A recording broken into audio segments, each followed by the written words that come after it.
Hi dears, ഉച്ചയ്ക്ക് 12:50 ആയിട്ടുണ്ട്. ചോറുണ്ണുന്ന സമയം. ഞാനിന്ന് ഒരു സംഭവമൊക്കെ ചെയ്യാൻ പോവാം. പിന്നെ ഇവിടെ തോരൻ ഇങ്ങനെ മറിഞ്ഞുകൊണ്ടിരിക്കുന്നു. തോരൻ മീൻസ് എന്താണെന്നറിയാമോ?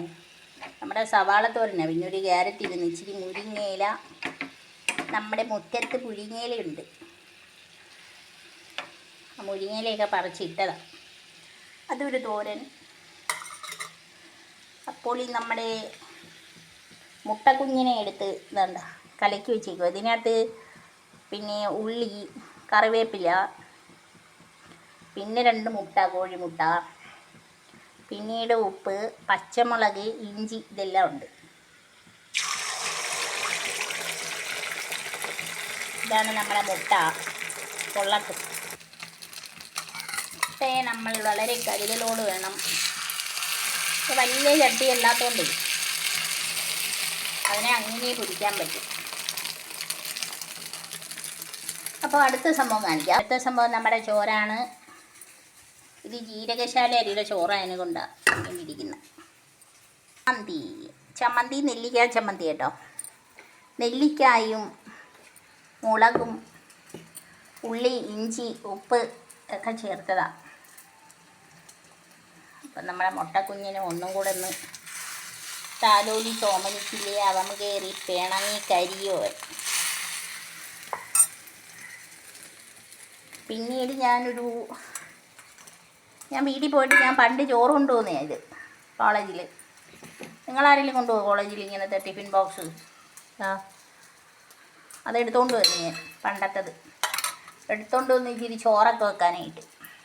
അപ്പോൾ ഞാൻ എൻ്റെ ടിഫിൻ ബോക്സ് പണ്ടത്തെ കോളേജിലൊക്കെ പഠിച്ച ഓർമ്മയ്ക്ക് ചോറ് വെക്കിട്ട്.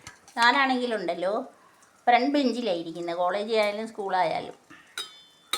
ഈ ഫ്രണ്ട് ബെഞ്ചിൽ ഇരിക്കുന്ന എൻ്റെ ചോറും പാത്രവും അല്ലേ പൊതിക്കിട്ട് വാഴയിലക്കകത്ത് പൊതിയുമ്പോൾ എൻ്റെ മദർ എനിക്ക് തോനെ ചോറിട്ട്. എനിക്ക് വേറെ വിശക്കാതിരിക്കും. ഞാൻ തോനെ ചോറൊക്കെ തിന്നും പണ്ട്. അങ്ങനെ തോനെ ചോറിട്ട്. അപ്പോൾ ഈ പിള്ളേരെന്ത് ചെയ്യുമെന്നറിയാമോ? ഈ പിള്ളേർ എൻ്റെ ചോറ് പാത്രം അങ്ങ് ബാക്ക് ബെഞ്ച് വരെ ഉരുട്ടിക്കൊണ്ട് പോകും. അന്ന് എനിക്ക് തരുന്നതാണ് ഈ ചമ്മന്തി. മീൻ പൊരിച്ചത് കാണും കേട്ടോ. എനിക്ക് മീൻ പൊരിച്ചതും വെണ്ടയ്ക്ക മെഴുക്ക് പുരട്ടിയൊക്കെയാണ് എനിക്ക് ഏറ്റവും പ്രിയപ്പെട്ടത്.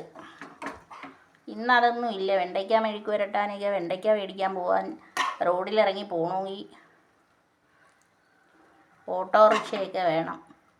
അത് കാരണം ക്യാരറ്റ് തോരൻ, മുരിങ്ങയിലയൊക്കെ വെച്ച തോരനുമായിട്ട് അങ്ങ് അഡ്ജസ്റ്റ് ചെയ്യും. എനിക്ക് തോന്നി തരുമായിരുന്നു തോരനൊക്കെ. അപ്പോൾ ഇതൊക്കെയാണ് എൻ്റെ സംഭവങ്ങൾ.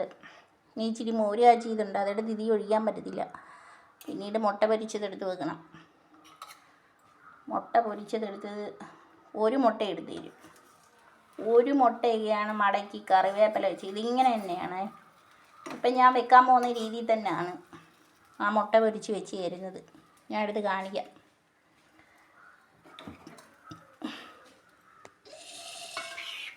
ഞാൻ ഈ മുട്ട മടക്കി ഇങ്ങനെ തന്നെയാണ് തരുന്നത് എനിക്ക്.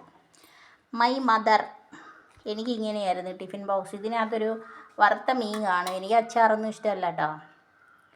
അപ്പോൾ ഇതാണ് എൻ്റെ ടിഫിൻ ബോക്സ് പണ്ടത്തെ. ഇപ്പം കിളവിയായപ്പോൾ എനിക്ക് ഓർമ്മ വരുന്നു. അപ്പോൾ നിങ്ങളെല്ലാവരും ആഹാരം ലഞ്ചൊക്കെ കഴിച്ച് കാണുമല്ലോ. അപ്പം ഞാൻ ഈ ടിഫിൻ ബോക്സ് വെച്ച് ലഞ്ച് കഴിക്കാൻ പോകുന്നു. അപ്പോൾ എല്ലാവർക്കും ആയുരാരോഗ്യ സൗഖ്യം ഇരുന്നു കേട്ടോ. അപ്പോൾ ഇത് 2 മുട്ടയുണ്ട്. അതൊക്കെയാണ് ഞാൻ തിന്നങ്ങ് വണ്ണം വെച്ചത്. അപ്പം എല്ലാവർക്കും ആയുരാരോഗ്യ സൗഖ്യം ഒന്നുകൂടെ നേരുന്നു. ഞാൻ ചോറുണ്ടാകുമ്പോൾ മോര് കാച്ചിയതുണ്ട്, അച്ചാറുണ്ട്. അത് 2 ഇതിനകത്ത് പോകുമ്പോൾ അല്ല. മോര് കാച്ചിയത് ഒഴിക്കാം, പക്ഷേ മുട്ടയായിട്ട് കഴിക്കുമ്പോൾ വിരുദ്ധമാവും.